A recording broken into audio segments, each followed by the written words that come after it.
I'm Nancy Cavey, National ERISA and Individual Disability Attorney. Welcome to Winning Isn't Easy. Before we get started, I've got to give you a legal disclaimer. This podcast is not legal advice. The Florida Bar Association says I've got to tell you that, but nothing will ever prevent me from giving you an easy to understand overview of the disability insurance world, the games the carriers play, and what you need to know to get your disability benefits. So off we go. Now, today, I'm going to be talking about disability insurance policies and claim questions. And some of those questions are going to be things like, well, should I supplement my short-term disability insurance coverage with additional insurance? What can happen if you're not seeing the right kind of doctor for your condition? And why some claims get denied even though you think you've done everything right. And guess what? We're going to dive into some listener-submitted questions about long-term disability appeals, dealing with rare medical conditions, and how to advocate for yourself when your symptoms aren't always visible on paper. So whether you're dealing with a current claim or just trying to better understand how the disability insurance world works, there's something for you in this episode. So let's get started. As I've said, we're going to be talking principally about three things. One of them is going to be, should I get Flex DI insurance to supplement my short-term disability benefits? 2, can a disability insurance carrier rightfully deny a claim if you don't treat with a specialist? And then 3, we're going to cover those listener-submitted questions. But before we do that, let's take a break, and please be sure to come back with a paper and a pen or your phone so you can take notes. Got it? Have you been robbed of your peace of mind by your disability insurance carrier? You owe it to yourself to get a copy of Robbed of Your Peace of Mind, which provides you with everything you need to know about the long-term disability claims process. Request your free copy of the book at caveylaw.com today. Welcome back to Winning Isn't Easy. Should I get Flex DI insurance to supplement my short-term disability benefits? Now, did you know that your employer has no legal obligation to provide you with short or long-term disability insurance, group insurance, life insurance, or even offer a pension?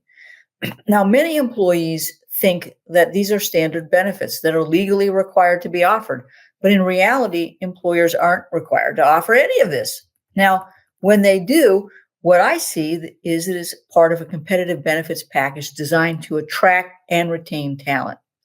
Short-term disability benefits, if offered, can come in the form of an employer-funded self-administered plan or through a third-party insurance policy purchased by your employer. So what is that in English? Your employer funds the short-term disability, which can be 12 weeks, 26 weeks, whatever they decide, and they self-administer it within their payroll department and HR department, making the decision whether to pay benefits and then to pay it out of their own pocket. Or they can basically buy a insurance policy for short-term disability benefits and offer it to you as the beneficiary. Now, typically these plans will offer 26 weeks of benefits as a max, but as I've said, terms can vary. The benefit amount is usually about 60% of your gross wages, but there could be reductions on what you get paid if you use sick leave, vacation time, or PTO. Importantly, you need to understand that most short-term disability policies exclude injuries that occur on the job because these are typically covered by workers' compensation benefits. Now, I know that even if you're not living paycheck to paycheck, receiving only 60% of your income for up to 6 months can result in some serious financial strain, particularly if you have dependents, ongoing debts, or unexpected medical expenses. And this is where Flex DI disability insurance comes into play. It's also known as Disability Flex. This is coverage designed to supplement existing short-term disability benefits or to serve as a standalone policy. Now, while employers may offer it as part of a voluntary benefit program, you are probably going to be responsible for paying the premium. In other words, there's a limit to how the largesse, if you will, of your employer.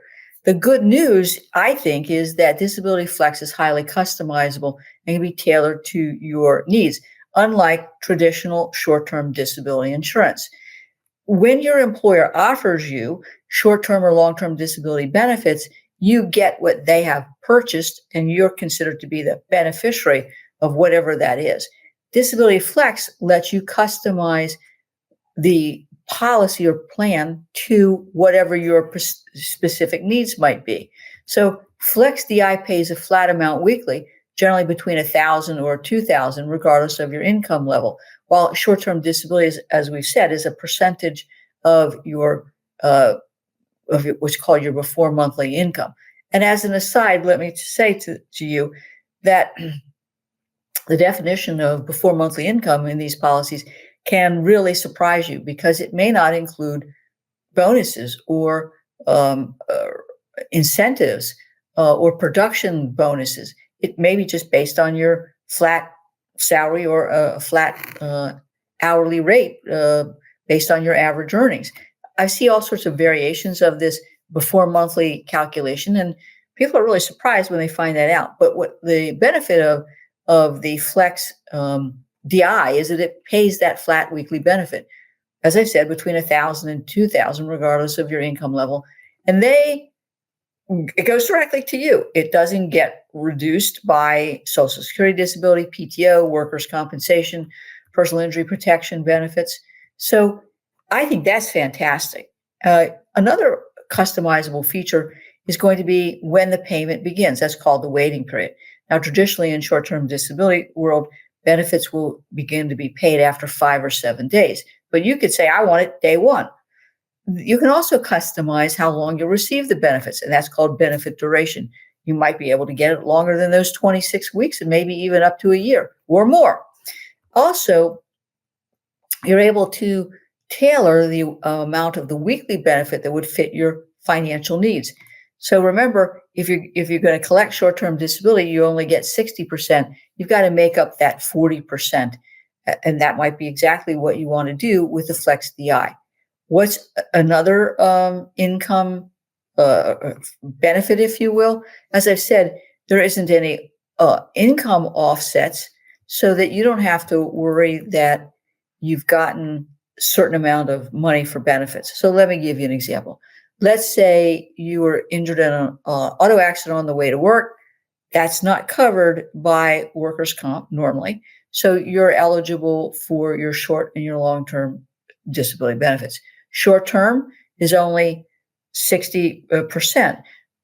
Short-term is only 60%. But many of these policies will say, look, if you collect something for your PIP benefits you get because of the auto accident, we get to reduce it. So let's say you have in your PIP coverage a lost wage provision where you get paid 75% of your lost wages. If you have a short-term disability policy that says, hey, we get to reduce your short-term disability by whatever you get in PIP, we probably are not going to get anything in terms of short-term disability benefits or a minimum mandatory. So obviously having the Flex DI, you get a fixed amount of money, $1,000, $2,000. Nobody's going to make any deductions for it. But we need to establish some parameters here, because there are a few eligibility requirements and limits for the Flex DI. Your employer has to have a minimum of 10 employees to enroll in a group, and the rate structure is based on age bands or ranges. How many employees are under 35, 35 to 49, 50 to 59, and 60 plus. And so that age of the employees can impact the rate structure. Now, many of these policies do contain a pre-existing condition clause, and that means that certain medical conditions diagnosed or treated before your coverage begins can be excluded completely as the basis of a disability claim, or limited in terms of how long the benefits can be paid.